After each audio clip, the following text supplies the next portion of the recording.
Screen दिसते का? Yes ma'am. Okay. हा, आता इथे मी फ्री टॅग सांगितलं. फ्री मीन्स फ्री फॉर्मॅट, की तुम्ही जेवढ्या स्पेसेस, आता हे आपण ऑलरेडी परवा रन करून पाहिलं होतं, की जेवढ्या स्पेसेस किंवा मोनोस्पेस ज्याला म्हणतात, अशा टाईपचं आउटपुट तुम्हाला पाहिजे असेल तर that you have to write in free tag.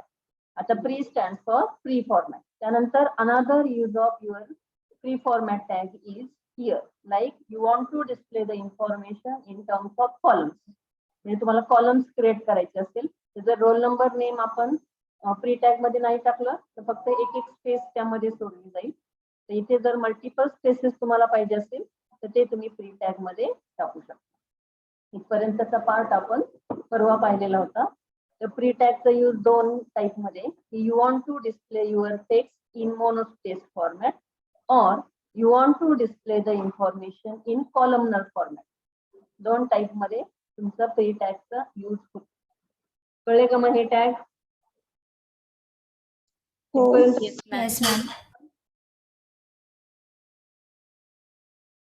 इथपर्यंत कोणाला काही शंका आहे का? कोणाला काही शंका आहे का? नो. आता ओके, नेक्स्ट टॅग आपण पाहू, that is the marking tag. मी वरचं टेक्स्ट डिलीट करते म्हणजे तुम्हाला त्याचा इफेक्ट दिसून येईल. तर आपल्याला आपण न्यूज पाहतो. न्यूज मध्ये काय असतं की तुमची जी हेडलाईन असते ती हेडलाईन काय होत असते मॅडम, तुमची जी हेडलाईन काय होते स्क्रोल होत असते. तर त्या टाइप मध्ये जर तुम्हाला इफेक्ट पाहिजे असेल तर तो इफेक्ट तुम्ही मार्किंग टॅग मध्ये घेऊ शकता. बरोबर?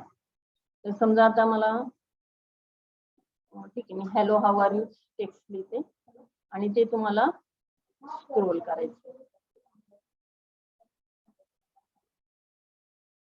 ओके, तर हे टेक्स्ट मला ब्राउझरच्या स्क्रीनवरती स्क्रोल करायचं. तर इथे मार्क्यू टॅग टाका आणि स्पेलिंग शक्यतो चुकवायचं नाहीये.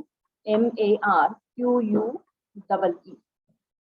ऍट द लास्ट क्लोज जेवढं टेक्स्ट स्क्रोल करायचंय ते मार्क्यू टॅग मध्ये लिहून. हा प्रोग्राम मी सेव्ह करते आणि रन करते. आपल्याला आता रन करण्यासाठी आपल्या पीसी मध्ये जाऊ, त्यानंतर डेस्कटॉप HTML आणि हा right click open with internet. आले का? टेक्स्ट स्क्रोल होते का? येस. ओके, म्हणजे तुम्हाला याला हेडिंग वगैरे करायचे असेल म्हणजे थोडस नेम मोठं पाहिजे असेल तर write down this in H1 tag. त्यानंतर स्लॅश मी सांगितलं की जे काही टॅग्स आहेत ते तुम्हाला कंपल्सरी क्लोज करायचे. आता पहा तुमचं टेक्स्ट इथे रिफ्रेशचं बटन असतं हे दाबा. आले? येस. हे झालं मार्क्यू टॅगचा इफेक्ट. आता आपण नेक्स्ट टॅग पाहू, that is a font tag. Font म्हणजे काय? आता हे जे तुमचं टेक्स्ट आहे that is in black colour. म्हणजे बाय डिफॉल्ट तुमच्या ब्राउझरचा कलर व्हाईट आहे, ब्राउझर म्हणजे बॅक कलर, आणि जो टेक्स्ट आहे त्याचा कलर ब्लॅक. तुम्हाला ह्या टेक्स्टचा कलर चेंज करायचा तर त्यासाठी आपल्याला नेक्स्ट टॅग पाहायचा आहे, that is a font tag. आता इथे नेहमी लक्षात ठेवा फॉन्ट टॅगचा इफेक्ट मला ह्याच लाईनला हवाय, त्यामुळे मी ह्या लाईनच्या नंतर फॉन्ट टॅग क्लोज करतो. आता फॉन्ट टॅग जर तुम्ही डायरेक्टली असेल, आतापर्यंतचे जे आपण टॅग पाहिले होते त्यात you are directly writing start tag आणि एंड टॅग. पण फॉन्ट टॅग हा असा आहे की at that time you have to compulsory write the attribute.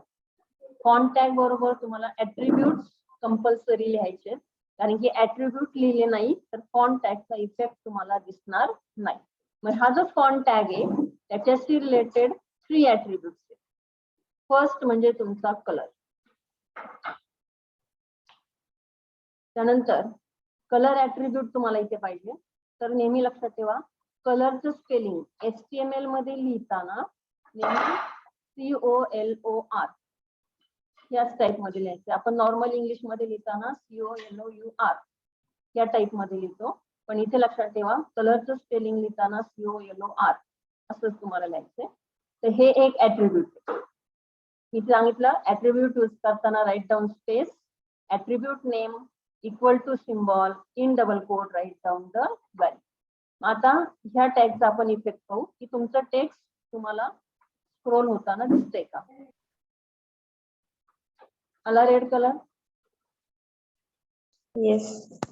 Yes. आता इथे काय सांगितलं मी, फॉन्ट टॅग आहे. फॉन्ट टॅग तुम्ही डायरेक्टली लिहिला तर फॉन्ट टॅगचा इफेक्ट तुम्हाला दिसणार नाही. फॉन्ट टॅग बरोबर तुम्ही ऍट्रिब्यूट यूज करू शकता. So this is your first attribute colour. आता तुम्हाला सेकंड ऍट्रिब्यूट वापरायचे, ते म्हणजे साईज. साईज म्हणजे काय, तुम्हाला टेक्स्टची साईज किती हवी. तर इथे नेहमी लक्षात ठेवा, हा जे साईज ऍट्रिब्यूट आहे, this size attribute will take value between -7 to +7. एवढं लक्षात ठेवा फक्त. हे जे साईज ऍट्रिब्यूट आहे, या साईज ऍट्रिब्यूट मध्ये तुम्ही व्हॅल्यू -7 टू +7 एवढ्या त्याच्यामध्ये टाकू शकता. याचा अर्थ काय, फॉर एक्झाम्पल सपोज मी इथे एक व्हॅल्यू लिहिते +3. मी काय सांगितलं, you have to write down the numbers between -7 to +7. मग तुम्ही प्लस लिहा किंवा मायनस लिहा. आता प्लसचं काय होतं पहा, if you are writing size equal to +3, this indicates that your text size will be incremented by 0.3. म्हणजे सध्या जी टेक्स्ट साईज आहे त्याच्यापेक्षा 3 पॉइंट्सने इन्क्रिमेंट होईल. हे झालं साईजचा effect. If you are writing minus number, म्हणजे इथे मी जर का -3 लिहिलं, याचा अर्थ सध्या जी टेक्स्ट साईज आहे त्यापेक्षा 3 पॉइंटने साईज तुमची काय होईल, मायनस होईल. मग अशी व्हॅल्यू तुम्ही इन बिटवीन -7 टू +7 टाकू शकता. तर आपण ह्या ऍट्रिब्यूटचा इफेक्ट पाहू. मी सेव्ह करते आणि पुन्हा रन करते. छोटं झालंय का, Yes. छोटं झालंय का. मग अशी पाहिली H1 ची साईज बिग होती आणि मी त्याला काय केलंय, -3 केलंय. इट इंडिकेट दॅट करंट जी साईज आहे त्यापेक्षा 3 पॉइंट्सने लेस. मग तेवढी साईज तुमची काय होईल, कमी होईल. कोणी हा हँड रेज केलेला, काही डाऊट आहे का. ओके. आता इथे काय झालं, हा साईज ऍट्रिब्यूट लक्षात आलं. साईज सेकंड ऍट्रिब्यूट लक्षात आलं. साईजने काय होईल, Yes, ma'am. साईज फक्त इन्क्रिमेंट होईल किंवा डिक्रिमेंट होईल. आणि the third attribute related to font tag is your face. आता फेस म्हणजे काय, here you want to write the font name. म्हणजे त्या टेक्स्टला तुम्हाला कोणता फॉन्ट द्यायचा. तुम्ही जर पाहिलं तर बाय डिफॉल्ट जो असेल अवेलेबल, आता आतापर्यंत आपण फॉन्ट नेम मेन्शन केलेले नव्हते, पण विदाउट फॉन्ट नेम मेन्शन करून सुद्धा बाय डिफॉल्ट जे फॉन्ट नेम आहे ते अप्लाय होईल. But if you want to write down a specific font name, तर ते तुम्ही असं मेन्शन करू शकता. आता मला त्या टेक्स्टला एरियल द्यायचं, इथे पहा काय होईल, फाईल मध्ये जाऊन सेव्ह करा, पुन्हा रन करा. टेक्स्ट वेगळं दिसतंय का मागाच्यापेक्षा. हो. Yes, ma'am. वेगळं दिसतंय, मगाशी वेगळं दिसत होतं आणि आता वेगळं. मी अजून एक करून पाहू आपण. मी त्याला देते टाइम्स न्यू रोमन. तुम्हाला फॉन्ट नेम माहिती पाहिजे, प्लस त्याचं स्पेलिंग जे आहे that you have to write as it is. म्हणजे स्पेलिंग मध्ये जरी तुमचं मिस्टेक झालं, ईसी मध्ये जसं स्पेलिंग असेल त्याच टाईप मध्ये तुम्हाला तिथे स्पेलिंग लिहायचंय. जर चुकलं तर ते अप्लाय होणार नाही. Now we want to run again. Change झालंय का मग त्यापेक्षा थोडंसं, बाय डिफॉल्ट तेच होतं. काय दिसतंय, किंवा मग आपण दुसरं एक घेऊ. दुसरं असतं म्हणजे कॉमिक सेन्स म्हणून नाव, त्याचा इफेक्ट येतो का पाहू आपण.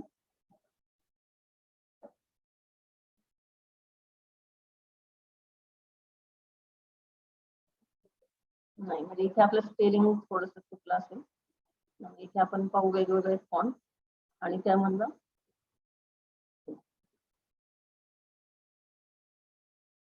इथे फॉन्ट नेम दिसतंय तुम्हाला. हो. आणि जर ऍक्सेसिबल नसेल ना तर ते नाही घेत. इथे कॅम्ब्रिया म्हणून एक आहे, त्याच दिसते पहा. आपण पाहू कॅम्ब्रिया घेऊन.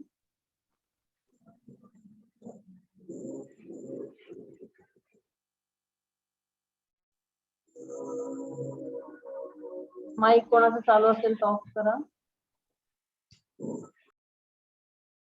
दिसतंय थोडस चेंज. Yes, ma'am. ओके. हा, तो 3 कळले. 3 attributes related to font tag. आता हे जे फेस ऍट्रिब्यूट आहे त्याच्याशी रिलेटेड तुम्हाला अजून एक पॉइंट सांगायचा आहे पहा. इथे काय होतं पहा, here you can write your font name separated by comma. आता फर्स्ट मी मगाशी कोणता दिला होता पहा, एरियल. तुम्ही इथे you can write down multiple font name separated by comma. हे डबल कोड डबल झालंय. एकाच डबल कोड मध्ये तुम्ही लिहू शकता. आता इथे काय पहा, म्हणजे हेच फेस ऍट्रिब्यूट असेल की ज्याच्यामध्ये तुम्ही multiple values at a time देऊ शकता सेपरेटेड बाय कॉमा.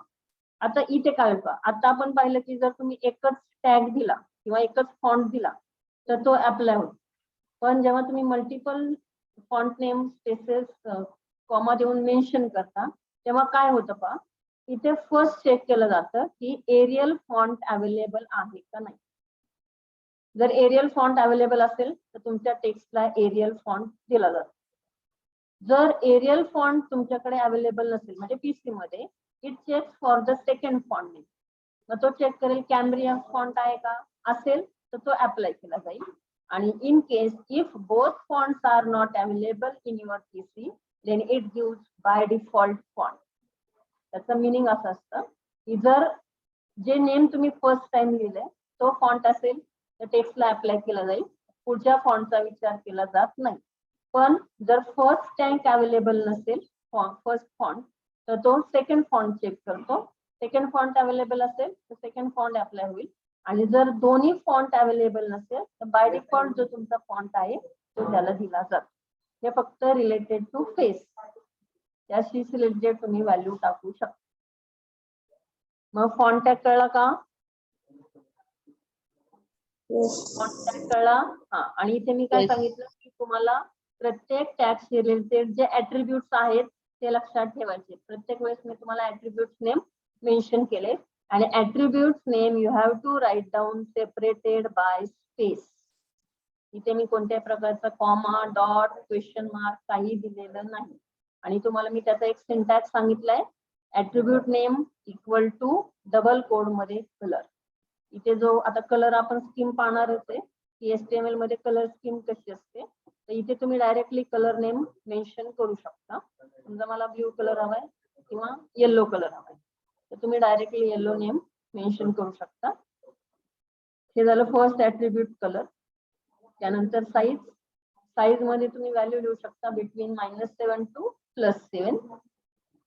पण इथे पण अजून एक आहे, जर तुमची साईज ऑलरेडी हायेस्ट असेल तर ती इन्क्रीमेंट केली जात नाही, किंवा जर साईज खूपच स्मॉलेस्ट असेल तर ती डिक्रीमेंट सुद्धा केली जात नाही.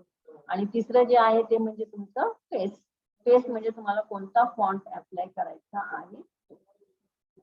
आता इथे अजून एक आहे की तुम्ही सगळेच ऍट्रिब्यूट यूज करायला पाहिजे असं पण कंपल्शन नाही. मग अशी मी पाहिलं, मी तुम्हाला एक एक ऍप रन करून दाखवलं होतं. म्हणजे फक्त कलर लिहिला तरी वर्क होईल, फक्त साईज लिहिलं तरी वर्क होईल, फक्त फेस लिहिलं तरी वर्क होईल. कळलं का? फॉन्ट टॅग कळला? फॉन्ट टॅग कळला का? Yes ma'am. ओके. आता इथे पहा, मी सांगितलं तुम्हाला की जिथे तुमचा इफेक्ट असेल त्या ठिकाणपर्यंत, म्हणजे जिथे तुम्ही टॅग एंड कराल तिथे त्याचा इफेक्ट संपेल. समजा ह्या फॉन्ट नंतर मी काहीतरी टाईप केलं, सपोज मी लिहिते आय एम फाईन, तर ह्या टॅगला किंवा ह्या लाईनला तो फॉन्ट अप्लाय होणार नाही. सेव्ह करते. आलं का टेक्स्ट? पहा, मी येलो कलर दिला होता वरती, येलो कलर आलाय टेक्स्टला. येस. ओके. आणि खाली मी आय एम फाईन लिहिलंय. आय एम फाईन ला काय आलंय का? मार्किंग टॅग मी फक्त हॅलो हाऊ आर यू ला अप्लाय केला होता. त्यामुळे लक्षात ठेवा की जिथे स्टार्ट टॅग आणि एंड टॅग असेल, in between only that tag has effect. Close tag केल्यानंतर तुमचा इफेक्ट तिथे असणार नाही. तर हा झाला तुमचा फॉन्ट टॅग. त्यानंतर पुढचा टॅग आपण पाहणार आहोत, that is a strike tag. आता हे जे आय एम फाईन नेम आहे, मी हे थोडंसं तुम्हाला दिसण्यासाठी बिग करते, म्हणून मी याला H2 टॅग अप्लाय करते. आता इथे मला काय करायचंय की मला थोडंसं, आपण बोल्ड, इटॅलिक, अंडरलाईन पाहिले. B ने बोल्ड होईल, I ने इटॅलिक होईल, U ने अंडरलाईन होईल. त्याच टाइप मध्ये एक आहे, that is your strike tag. Strike सुद्धा डेकोरेशन पर्पज साठी वापरतात. आणि यामध्ये काय होईल, तुम्ही वर्ड मध्ये पाहिलं असेल का, स्ट्राईक थ्रू असं नाव आहे त्याचं. तर स्ट्राईक टॅगने काय होईल की तुमचं जे टेक्स्ट आहे त्याच्या इन बिटवीन लाईन ड्रॉ केली जाईल, म्हणजे फक्त डेकोरेशन पर्पज साठी, बाकी काही नाही. आपण सेव्ह करू आणि रन करून पाहू.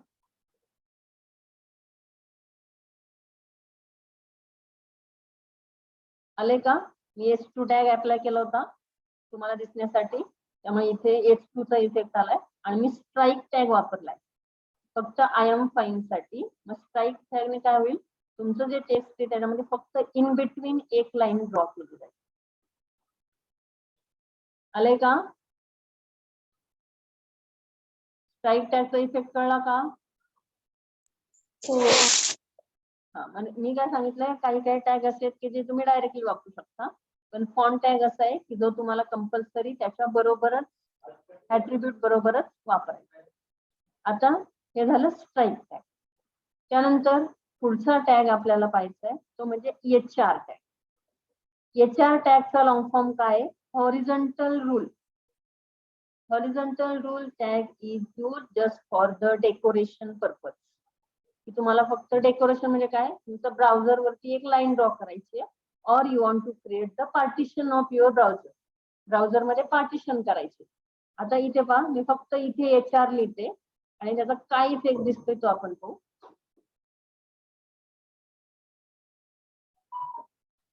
काय दिसते, चेंज काय दिसतोय तुम्हाला? अंडरलाईन आली आहे खाली.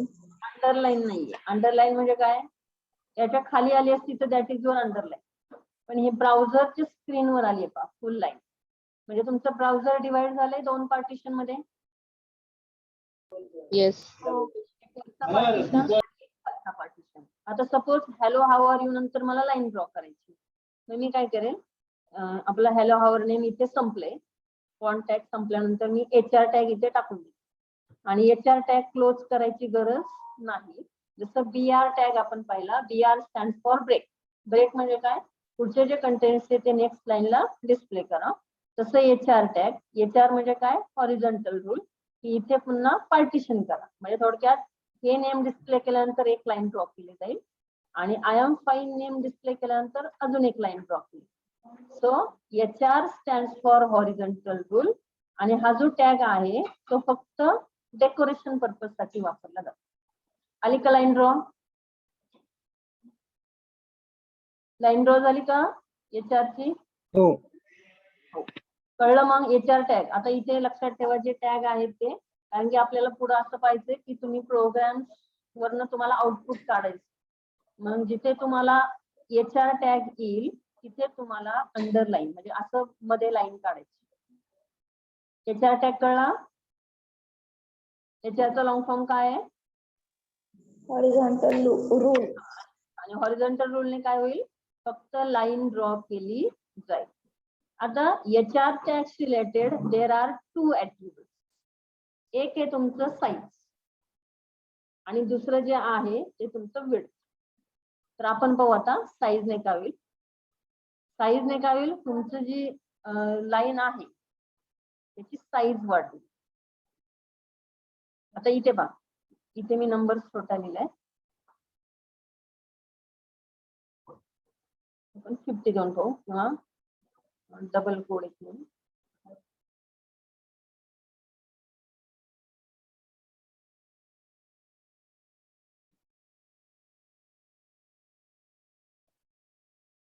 बरं इथे याचा इफेक्ट साईजचा दिसत नाहीये, पण हा कधी दिसेल तुम्हाला, विड्थ ऍट्रिब्यूट वापरू आपण. विड्थ म्हणजे काय, तुमचं तुम्हाला ब्राउझर किती डिवाइड करायचंय, 50%, 30% किंवा 20%, तर आपण ती व्हॅल्यू देऊन पाहू, म्हणजे तुम्हाला त्याचा इफेक्ट दिसतो. आता इथे मी 20% घेतले, म्हणजे ब्राउझर तुमचं 80% आणि 20% अशा टाइप मध्ये डिवाइड. स्क्रीन मी मोठी करते. आता इफेक्ट इथे दिसत नाही, तर आपण पाहू पर्सेंटेज वाढून पाहू. काही काही टॅग जे आहेत त्याचा इफेक्ट तुम्हाला इथे दिसत नाही. 50% करते.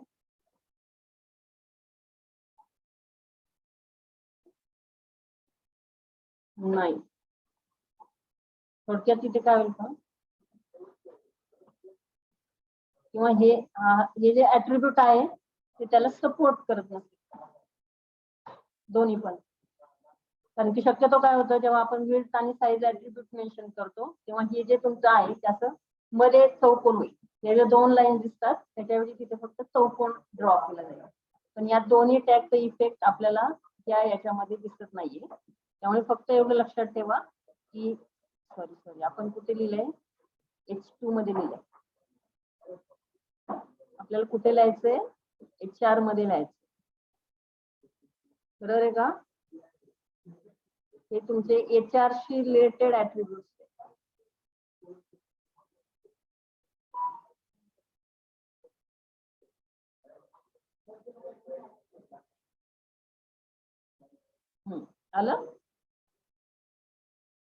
आलं का? मग HR आणि H2 सेम दिसल्यामुळे आपण ते खाली H2 मध्ये टाइप केलं. आपल्याला HR चे ऍट्रिब्यूट पाहिजे होते. मी तुम्हाला सांगितलं साईज आणि विड्थ. बरोबर आहे. 50% ही त्याची साईज झाली, आणि विड्थ म्हणजे ब्राउझरचं किती तुम्हाला पार्टिशन यूज करायचं. तर तुम्ही नीट पाहिलं असेल तर ब्राउझर मधलं जे आहे ते 50% ब्राउझर त्यांनी वापरलं. तुम्ही जर 70% वापरला तर तुमचं ब्राउझर मध्ये जो रेक्टँगल आलाय तो अजून मोठा होईल. झाला का मोठा? आणि मग असं आपलं काहीच मेन्शन केलं नव्हतं तेव्हा ते 100% होतं, म्हणून फुल 100% ची लाईन ड्रॉ केली. कळलं का HR टॅग? टॅग फक्त आपण डेकोरेशन पर्पज साठी वापरतो, आणि related to that there are 2 attribute, size आणि विड्थ. जेव्हा विड्थ लिहाल तेवढे तुमचे पार्टिशन होईल, आणि साईज म्हणजे तुमची ते लाईनची साईज आली. इंटरनल तुम्हाला त्याची बॉर्डर किती आहे ती दिसत नाहीये, तर ते फक्त असं इफेक्ट. ही जी वरची लाईन दिसते ना ही ती साईज. मग HR टॅग कळला? HR टॅग रिलेटेड आपण फक्त बोला शिवानी. फक्त आता एवढं लक्षात ठेवा की जे पर्सेंटेज वगैरे म्हणजे साईज आणि विड्थ आपण एवढं यूज नाही करत, पण इथे लक्षात ठेवा HR जर आला तर तुम्हाला तिथे काय करायची, एक लाईन ड्रॉ करायची. एवढं नेहमी लक्षात ठेवा.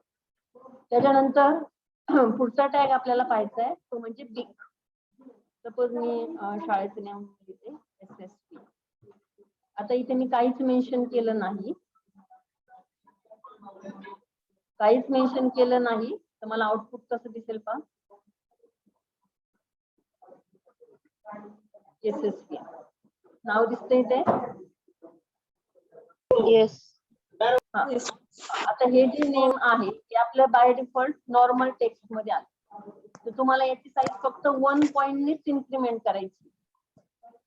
फक्त 1 पॉइंटनेच इन्क्रीमेंट करायची. तर त्यासाठी तुम्ही बिग टॅग वापरू शकता. आणि हा जो टॅग आहे त्याचा इफेक्ट म्हणजे फक्त 1 पॉइंटनेच साईज इन्क्रीज होते, त्यापेक्षा जास्त होत नाही. फॉर एक्झाम्पल जसं आपण C++ मध्ये प्लस प्लस आणि मायनस मायनस पाहिलं होते ऑपरेटर, तर प्लस प्लस ने 1 नेच साईज इन्क्रीमेंट होतं. त्याच टाइप मध्ये इथे